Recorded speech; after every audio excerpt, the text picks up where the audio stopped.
Here I am, doing a little bit of wiring in an old rental house. But I was going to show some y'all. Some people don't know that putting plugs in an outlet, you don't need fancy strippers most time. Majority of the plugs come with a stripper built right in right here. I'll show you. Let me get it on there.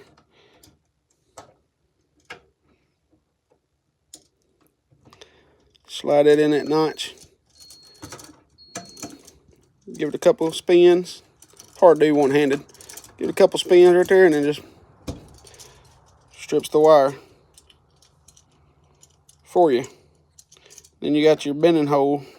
Put it in there.